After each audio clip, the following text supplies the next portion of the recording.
সুপ্রিয় বন্ধুরা, ঢাকা গ্রামার স্কুলে তোমাদের আবার স্বাগতম। গত ক্লাসে আমরা চেঞ্জিং সেন্টেন্সের অ্যাফার্মেটিভ থেকে নেগেটিভ করার কিছু নিয়ম শিখেছিলাম। এবার আমরা বাকি নিয়মগুলো শিখব। চলো, তাহলে আমাদের আলোচনার বিষয়বস্তু হলো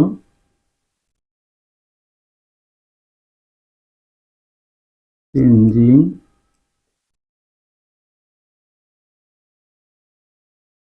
সেন্টেন্স। বন্ধুরা, যদি অ্যাফার্মেটিভ সেন্টেন্সে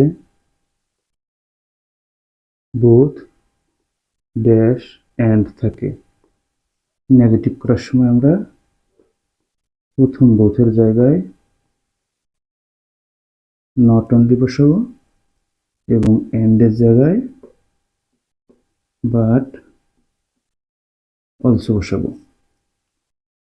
তোমরা একটা অ্যাফার্মেটিভের উদাহরণ দেখো।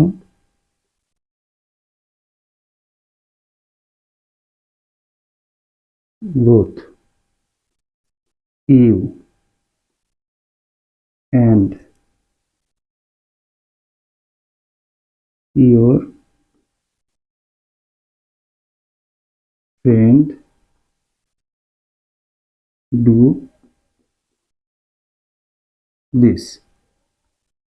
এটাকে যদি আমরা নেগেটিভ করি তাহলে আমরা জানি প্রথম বোথের পরিবর্তে কি বসবে, নট অনলি। তারপর ইউ আছে, আমরা ইউ বসালাম, পরে এন্ডের পরিবর্তে বাট অলসো। তারপর বাকি যা আছে আমরা অপরিবর্তিত রাখবো।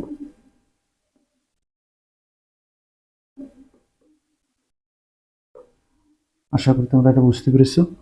এবার যদি অ্যাফার্মেটিভ সেন্টেন্সে অ্যাজ ড্যাশ অ্যাজ থাকে, সেটাকে যখন আমরা নেগেটিভ করব, প্রথম অ্যাজের স্থলে নট লেস, পরের অ্যাজের স্থলে দেন বসাবো।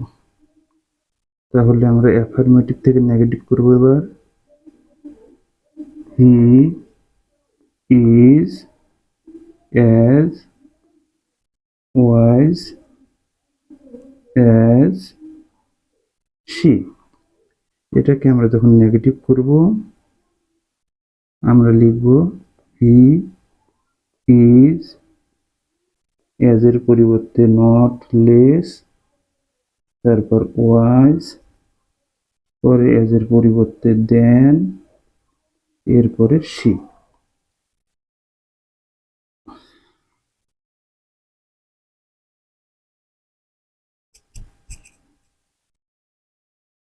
এবার দেখব যদি অ্যাফার্মেটিভ সেন্টেন্সের শুরুতে বাই থাকে, তাহলে যখন আমরা নেগেটিভ করব বাই এর পরিবর্তে আমরা উইদাউট বসাবো।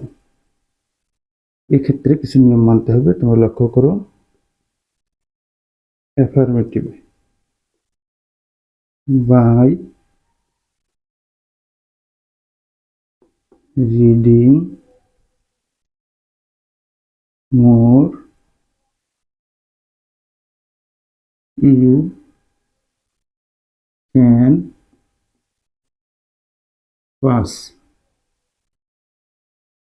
এটাকে যদি আমরা নেগেটিভ করি, আমরা বলছি বাইয়ের পরিবর্তে শুরুতে কি বসবে, উইথ আউট। তারপর রিডিং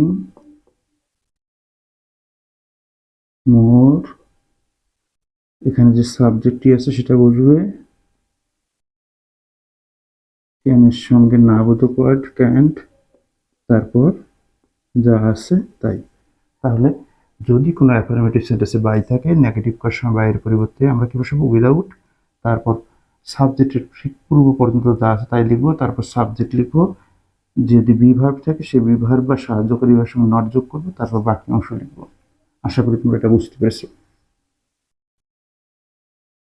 এবার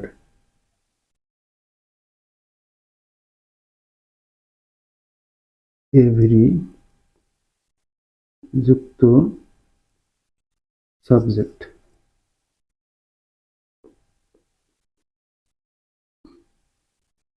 থাকলে নেগেটিভ করার সময় এভরি এর পরিবর্তে নো বসে। আমরা বিস্তৃত বোঝার জন্য আগে এক্সাম্পল দেখব।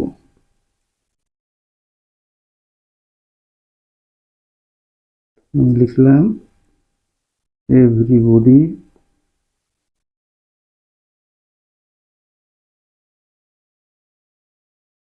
Presents hair. এটাকে যখন আমরা নেগেটিভ করব, এভরি পরিবর্তে আমি কি বসাবো? নো। তারপর এভরি যুক্ত বাকি অংশ। এক্ষেত্রে আমরা যে মূল ভার্বটা থাকবে তার ঠিক বিপরীত ওয়ার্ড বসাবো, তারপর বাকি অংশ। আশা করি বন্ধুরা তোমরা এটা বুঝতে পেরেছো। তারপর আমি আবার বলি, যদি অ্যাফার্মেটিভ সেন্টেন্সে এভরি যুক্ত সাবজেক্ট থাকে সেটাকে নেগেটিভ করতে বলা হয়। এভরির পরিবর্তে আমরা নো বসাবো, তারপর এভরি যুক্ত বাকি অংশ বসাবো, আর এরপরে যে ভার্বটি থাকবে তার বিপরীত ওয়ার্ড বসাবো, এরপর বাকি অংশ বসাবো। এবার আমরা কিভাবে অ্যাসার্টিভ সেন্টেন্সকে ইন্টারপ্রেট করব এই বিষয়টা শিখব।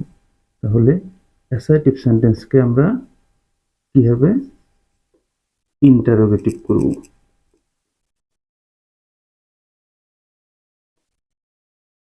দেখো, তোমরা লক্ষ্য করো, যদি অ্যাসার্টিভ সেন্টেন্সে সাহায্যকারী ভার্ব থাকে, তবে আমরা যখন ইন্টারোগেটিভ করব তখন সেন্টেন্সের শুরুতে আমরা কি বসাবো?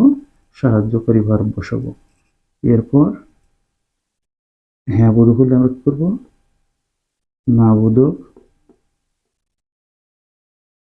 ওয়ার্ড হিসেবে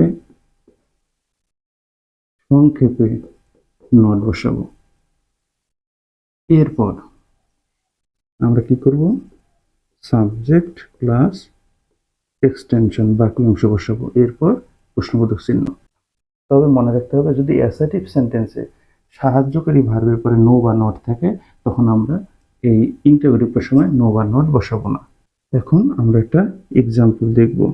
assertive, I am reading a বুক।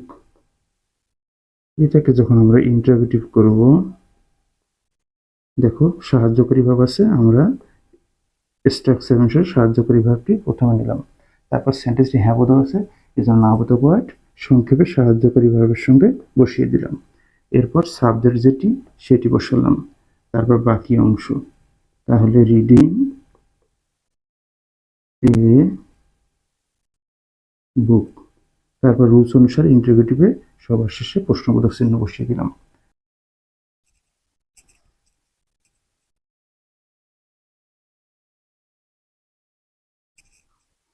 এখন যদি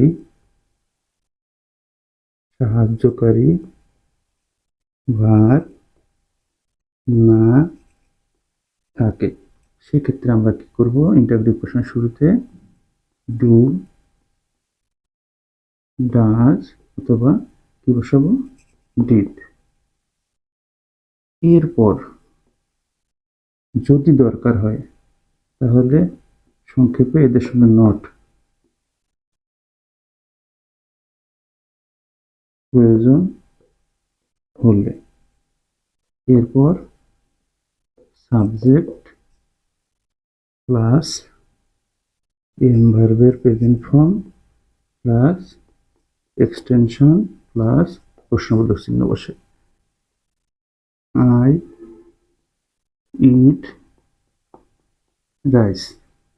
এটাকে যদি আমি ইন্টারোগেটিভ করি তাহলে শুরুতে হবে ডোন্ট আই ইট রাইস, সেই প্রশ্নবোধক চিহ্ন।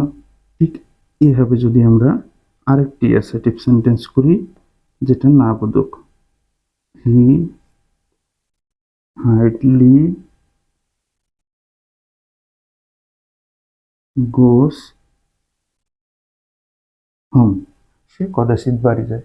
তাহলে আমরা জানি হার্ডলি নাবোধক ওয়ার্ড, এবং এই সেন্টেন্সে কোনো সাহায্যকারী ভাব নেই। এইটাকে ইন্টারোগেটিভ করার সময় আমরা কি করব, শুরুতে ডাজ বসাবো, আর নাবোধক ওয়ার্ডের কারণে নট বসলো না। তারপর হি ভার্বের প্রেজেন্ট ফর্ম করে দিলাম, তারপর হোম লিখলাম। হ্যাঁ বন্ধুরা, এখন কথা হলো তোমরা কোথায় ডু নট ব্যবহার করবা, কোথায় ডাজ নট ব্যবহার করবা। এক্ষেত্রে তোমরা যে মূল ভার্বটা পাবা, সেই মূল ভার্বের যদি বেস ফর্ম, শুধুমাত্র বেস ফর্ম পাও, তাহলে তোমরা কি করবা, ইন্টারোগেটিভ করার সময় ডুর ব্যবহার করবা। আর যদি মূল ভার্বের বেস ফর্মের সাথে এস, ইএস এগুলো যুক্ত থাকে, তাহলে তোমরা ইন্টারোগেটিভ করার সময় ডাজ ব্যবহার করবা। আর আরেকটি বিষয়, যদি এরকম থাকে, আই entered the class, এটাকে যদি ইন্টারোগেটিভ করতে বলা হয়, আমরা দেখব মূল ভার্বের শেষে ডিইডি আছে, বা ভার্বের পাস্ট ফর্ম থাকলে আমরা শুরুতে কি বসাবো, ডিড। আর হ্যাঁ বোধক থাকলে কি করব, না বোধক, ডিড আই, আর তখন ডিইডি ভার্বের পাস্ট ফর্ম উঠে গিয়ে প্রেজেন্ট ফর্ম হয় ইন্টার, তারপর দা, তারপর ক্লাস। আশা করি তোমরা এই রুলসটা বুঝতে পেরেছো।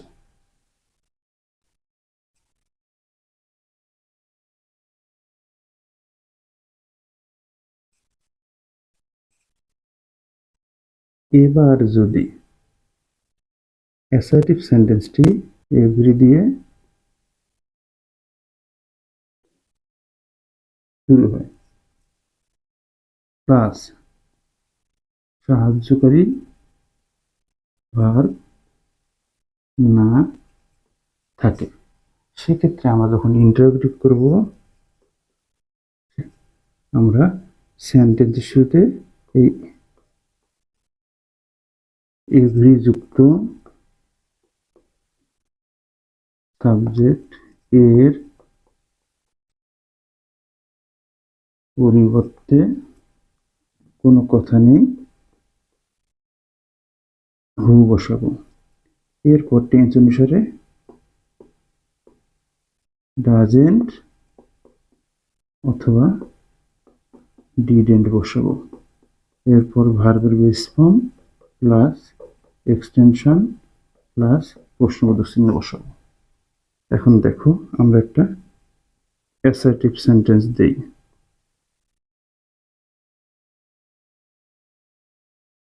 এভরিবডি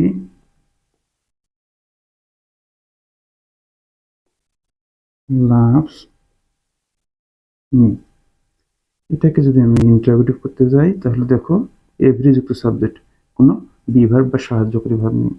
এই সেন্টেন্সটাকে যখন ইন্টারোগেটিভ করবো, এই এভরি যুক্ত সাবজেক্টের পরিবর্তে আমরা কি বসাবো, হু বসাবো।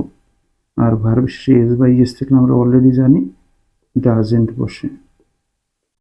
তারপর যখন ডু নট, ডাজেন্ট বা ডিডেন্ট বসাই, তখন ভার্বের কি ফর্ম করি, বেস ফর্ম, তারপর মি, আর ইন্টারোগেটিভ করলে প্রশ্নবোধক চিহ্ন। আশা করি বন্ধুরা তোমরা